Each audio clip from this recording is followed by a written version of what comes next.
Well, the big question I heard from a lot of people before starting is, what's next for Denver? Yeah, for us tonight was about two things. One is marking some really great progress over the first 2 years. We've had the largest reduction in street homelessness of any city in American history. Great win for Denver. Largest reduction in the homicide rate of any city in America last year. Great progress. And we're not done. We're not satisfied. That's not good enough. We have more work to do. But what's important to see is these strategies are working. They're not just delivering results, they're delivering historic results. So this is about really staying at it. Staying at more and more efforts to get the other half of the folks that are on the streets off the streets into services.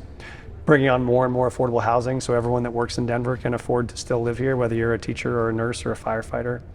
Really focusing on economic revitalization and still deepening our focus on downtown. We had this here tonight, so we got 1,000 people out walking the streets and buying food and seeing what's happening in the city.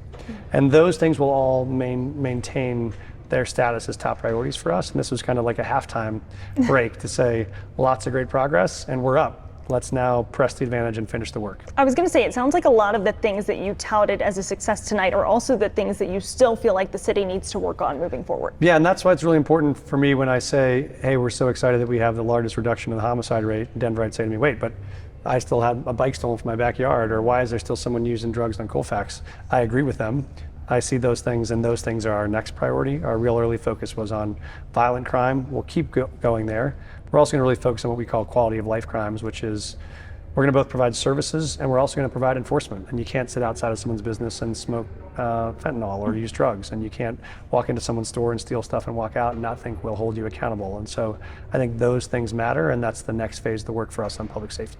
Before your speech started, I spent the evening upstairs talking to people. The vast majority of people I tried to stop and interview were city employees who didn't want to go on camera because they were afraid of retaliation. But every time what came out of their mouth is concerns about potential layoffs. Yes. So what can you say to people to reassure them when these are really the people who are the backbone of this city and now they're afraid of losing their jobs?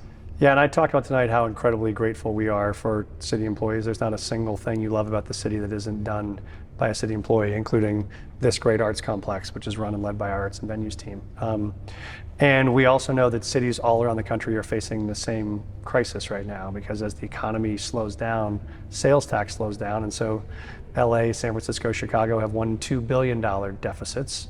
We're lucky ours is only 200 million, but we have to solve it. We're not like the federal government. We can't print money. We got to make the budget balance. So what we've done is said, we're making every single decision to try to avoid, in any situation, layoffs. We're trying to focus on cutting contracts or programs or services, and we'll stay focused on trying to do that. We'll know by the end of August about what our final budget plans for all these departments and how we'll try to make them work. But one of our top priorities is going to be both protecting city services for all of our residents, making sure we're mindful about equity all across the city, and trying to protect our city employees every place we can. So we are totally committed to trying to keep all of them that we can. So those employees who may be left here still feeling deflated tonight and concerned about their job security, what would you tell them? Well, I think that everyone's waiting for us to get the final budget balance, and that takes me meeting with 27 cabinet heads to get it done. We'll do that in the next month. What we would tell them is that we are intensely focused on making sure we're avoiding layoffs in every place that we can, and that we're going to find a way to restructure our government to make sure that we can deliver government that works better and that costs less. And we think that that's what our taxpayers expect of us, and that's our first obligation. My first obligation is to make sure we can deliver on the top city priorities and protect core services. We will do that and do everything we can to protect employees. If we do have an impact on employees, we'll do everything we can to support them in the transition, whether that's severance or outpatient or outplacement for finding the next job or supporting them with letters of recommendation. They are teammates of ours regardless of what happens, but we're focused every day on trying to reduce any impact on employees. One of those employees has worked for the city for more than 20 years. She's really concerned about the current status of that budget shortfall. She flat out said, I think the mayor has a spending problem and needs to learn to budget. What's your response? Well, that is what we're doing this year, is budgeting. And so what she may not like is budgeting requires making hard decisions, which is what you're going to spend on and what you're not. So what we've looked at is there are certain city priorities we're not going to change.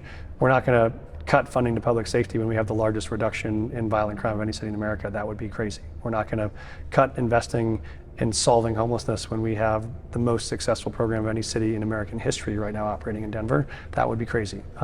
What we are going to do is look at where are there places where we can make cuts of programs that might have been nice to have 5 or 10 or 15, 20 years ago that aren't essential now.